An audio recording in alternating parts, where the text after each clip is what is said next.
What's going on, everybody? Don here. Appreciate you guys watching my video. Make sure to hit the like button, subscribe button, and comment down below. Listen, I made a video earlier today talking about the cards I think you should be selling today.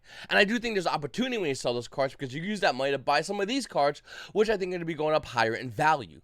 Looking at Shanks, the alternate art, the manga Shanks is whatever everyone's calling it, its price has pretty much fluctuated, but it's been selling. I mean, 750 has been pretty much a going rate, and I do think Shanks is going to hit around 1,000 consistently. The minute we're past Romance Dawn, everyone's going to want this card for their collection. I don't think Shanks is good in Paramount War. Nobody really plays the card, but everybody really wants to get this card to hold for their collection. So, for a collector's perspective, that's where this card lies, and I do think that's where this card's going to hold the best value.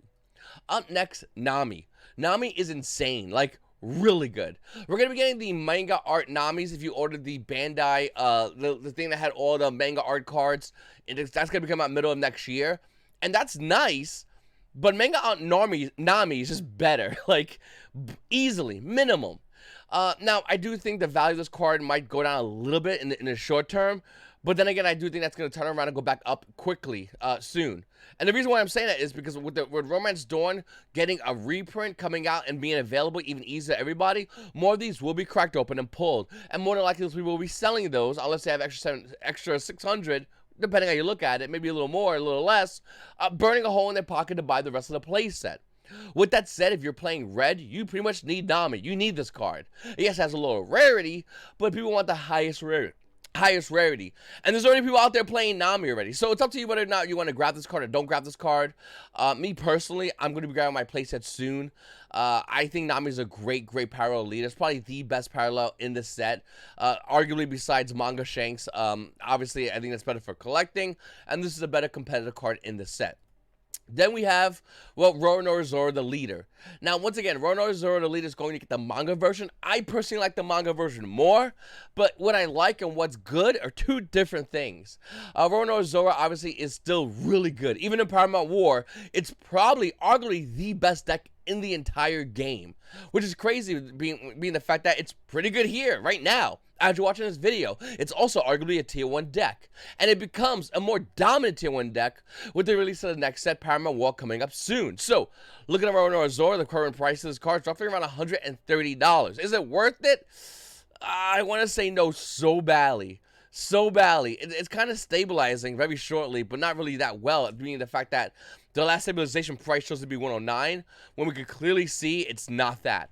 I think this card's obviously a card everyone's wanting to pull. It's probably the most highly sorted card in this entire set, because before you care about getting your Nami, you obviously want to have your Roronoa Zoro. I mean, you want to have the best leader in the game from this set and the next set, and this is only one of very few leaders that we can say clear as day is going to be the best.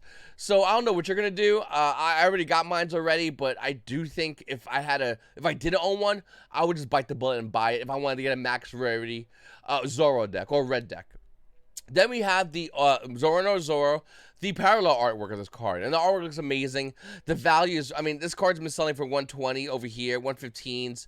If you look at the value, it's still roughly around 120. The value is slowly creeping up, and to be honest with you, I'm not shocked whatsoever. I do think the alternate art version of Roronoa Zoro will hit roughly around 200, as red dominates in the meta in the OCG in their second set. Here, they're gonna do the same exact thing. This card will hit $200, no doubt in my mind. Will it hold it? I don't know, but it will definitely hit it. Then we have Law. So Law's current price point is, I mean, right, by the way, 4 of them just sold for 120. The value has a card of roughly around $92. After that hits 100. After that one's gone, we're back up to $120. I do see Law going down for a very short amount of time, as this card is really good in the Law leader deck. The Law leader deck is a great deck, but I feel like it has a little bit of good everything, but not universally great in totality. Gets like a lot of meta decks. And what I'm trying to say is, even though I think Law's a great deck, and probably will still top events, will it win them? I really don't know. One thing I do know is that this card still sees play, no matter what. And the value of this card will increase. I mean, once again, 120? That's a minimum price point, in my opinion, in the future valuation of this card's price. I do think it's going to increase. I do think this card is a card you need to keep an eye on if you're looking to play any kind of green deck, whether it's Law currently right now, Uses Kid, or in the future, Kinemon. This is a card you're going to want to grab. So keep an eye on this card. It's going to go higher in value. Just be really careful. I don't know why Captain Kidd, the 8-drop, is only at $40. I have zero idea. You can see over here, once again, the value is around $40. This card has no reason being 40. This card should be around 100. And the reason why I'm saying that is because even though Law is at 100, this card sees a lot of play as well with the release of Paramount Dawn.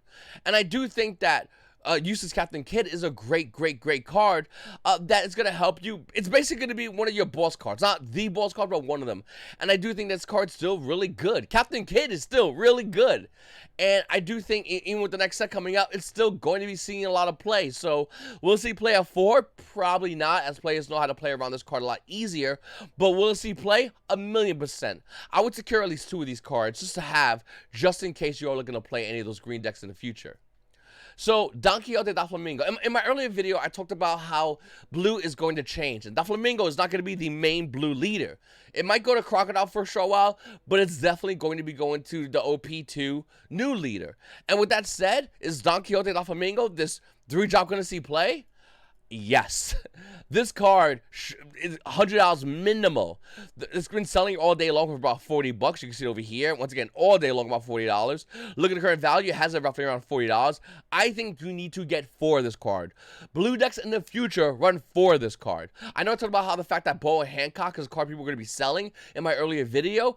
Doflamingo is a card people are going to be buying. As they pull away, go into Paramount Dawn, I think Doflamingo is going to be a lot harder of a card to get.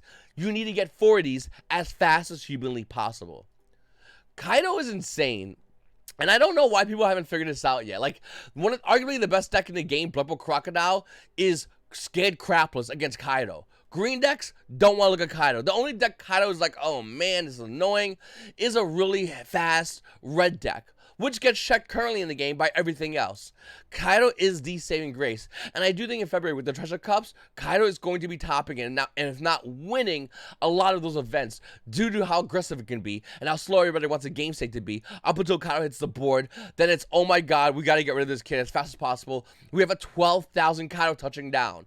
I think every build should run 3. I made a Kaido video. I made a Kaido commentary video. I definitely recommend you guys check those videos out. They're great videos. And I think Kaido is arguably the best leader in the game right now that is being heavily slept on. The current value of Kaido, by the way, is roughly around $40, and it's also been selling from anywhere from $37 to $38 all day long. I'm telling you right now, this card is going to at minimal double in value.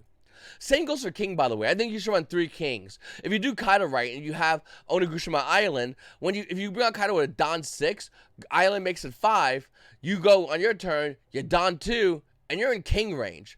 And that's why I always match my Kaidos with my Kings. I go 3 and 3. My build's on this channel, by the way, and I discussed that.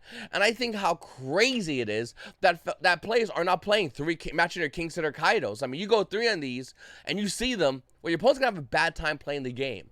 Look at the current price of King, by the way. The value's roughly around, well, it's slowly sneaking up. It's about $40. And yeah, today it shows that it's been selling for 27, 22, 24s, but it's slowly being cleaned out.